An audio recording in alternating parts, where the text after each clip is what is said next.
we are in, we are pleased to interview Coach Vilensky here, who's been football at the age of 18, started playing football at that time.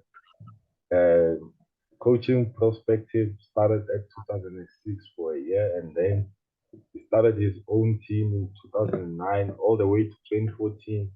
After that, he moved to senior level in 2015. A year after, he decided to return to football in 2017 again for a year. And lastly, started what we know today as Santos and Santos Eagles in 2021. And Anki, Okay. Hi, Coach. How's it? um, I've got a few questions I'd like to ask you. Like to know what your insight on everything, and then unfortunately I'm going to have to leave a little bit early. I'm at a church meeting, so I'm actually ditching that a little while. But cool. I've got a first question for you. So during this season, like you guys did excellent, I'm not gonna lie. But what was the most stressful thing that happened during the season?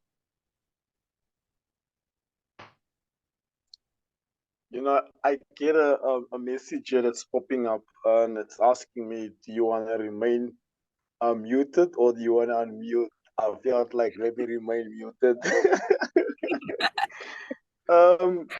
So good evening, everybody. Look, I know all of you by now. I've met you, but I don't think Ruben I've met you personally. I think this is the very first time I see you. I'm not sure. I'm not sure if you were did you come and visit us? At our training grounds. I can't remember, but the rest of the other faces I've met personally. Even Mpo himself, he was even part and parcel of our team, and I believe you guys are aware. So your question is, what was the most stressful? Am I right? The stressful thing for the season. Yo, look, we've been part of this the LFA, if I have to put it that way, or this promotional league for 3 seasons now, which you can actually divide it within 2 years because the first season was only for 3 months when we started our team, and we ended, I think, number 5. So obviously, just giving you a bit of a background. Last season, the idea was to compete, compete and win the league. But unfortunately, the consistency wasn't there. We gave up, the last few games, and we ended, I think, number 4. And then obviously for this year was, look, let's fix what was wrong, and let's regroup and come back and do better and try to see if we can actually win the league. So what was the most there was a lot of things that was actually very stressful for me. If I have to go into depth, you can even ask my wife. There isn't a day or a Sunday. I'm a pastor, so obviously I have to mix and match. There isn't a Sunday that I'm not stressful because I need to focus on a sermon. At the same time, I need to make sure that my players are okay while I'm not there, and making sure they on time and they're ready to win. So I think one of the stressful things I feel that personally I went through or we went through as a team, or what I actually went through was the most stress, because remember we're playing in a very complex and a difficult league. I mean, we had like 26 games. This will be on Sunday will be our 26 match, and it's not easy because the guys are not really used to playing so much games. And as a coach, you need to make sure that your players are ready. Mentally, physically, psychologically. So that was one of my biggest stress. Is to get them ready, to get them really ready, prepared. You're mentally prepared for because I mean, even though we did well, there wasn't a match that I took lightly. There wasn't a match where I never had stress, and I'm gonna say, this week I'm gonna sleep now. No, There was no weekend that I actually, never stressed. My stress starts on Thursday and it ends after Sunday's match. That was my biggest.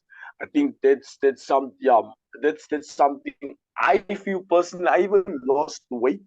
If you met me, for those that really know me, maybe people would know, but I lost weight because of stress. Stress of, getting the guys prepared, stress, of making sure they actually, pitch for game time. So I think the biggest problem I had was the numbers. Getting the guys at matches and to play, even though we were a good team. When we look at Santos, people were saying Santos were giant killers, correct. But I mean, the numbers wasn't always there. The numbers was always against us. So that was my biggest stress, is to get the guys, prepared and to make sure they pitch. Because I mean, these boys are going through a lot. We try to install discipline. However, these guys have a life outside football. Some of them are coming from painful background. Some of them didn't even grow up with parents, even though the talent is there. So to get them ready every weekend was the most stressful thing ever, because we needed to go beyond football.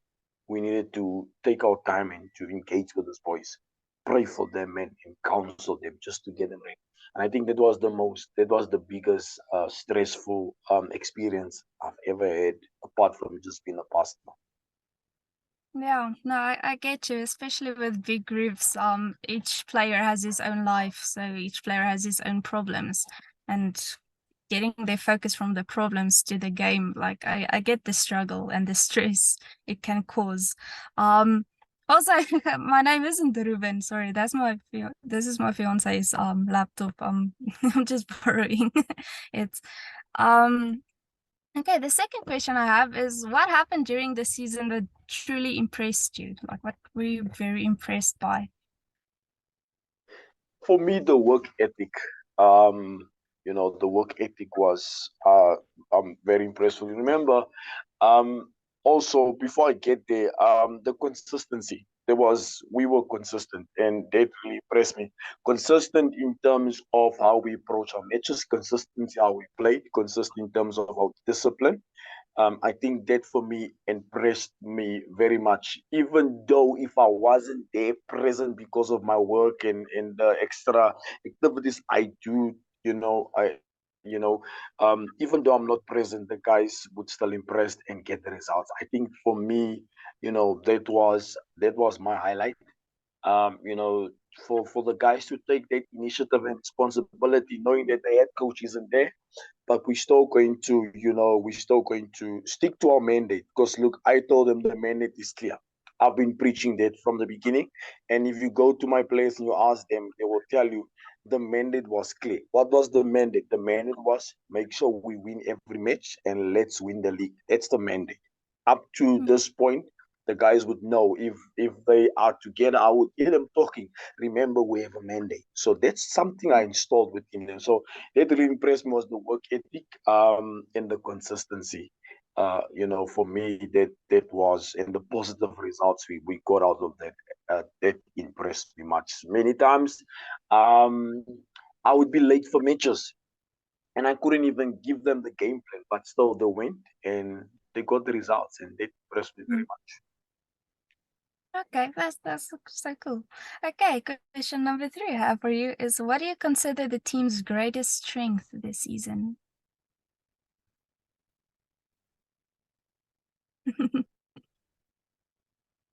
I feel that our greatest strength, to be honest with you, is unity.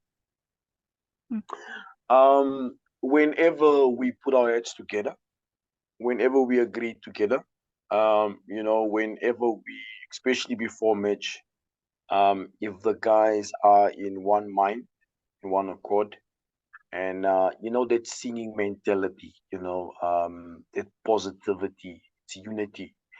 If the guys agree together, that was our greatest strength. Believe me, we would be 1 or 2 down, but because of the unity and because of the goal that was set, we would come back and still get results. And that for us, that's our greatest strength. in Santos is the unity that we installed. Let me tell you, where does the unity come from? People would not know. The unity comes from the coaching staff because we unified. You know, we six, I believe should be six, and we work all together. In the time we're living in now, it's very difficult to have people working together, especially people that come from the same background.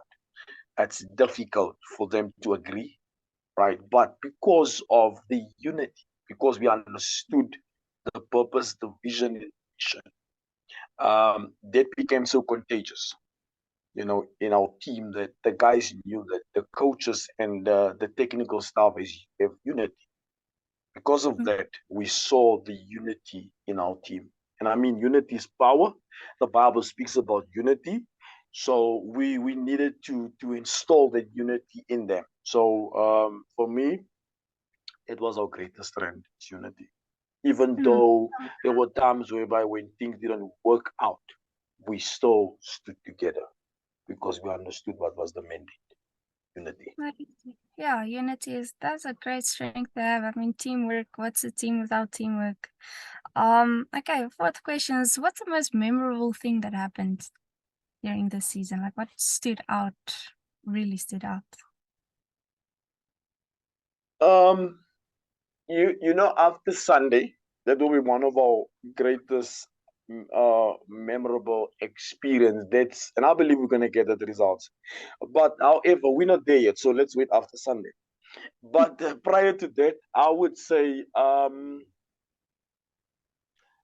would say getting the upper hand against our closest rivals. So remember, in our league, there are rivals, right? There's a top six, and we train at the cricket and rugby stadium. So they call that specific place Dabuese Derby in Afrikaans, Dabuese Derby.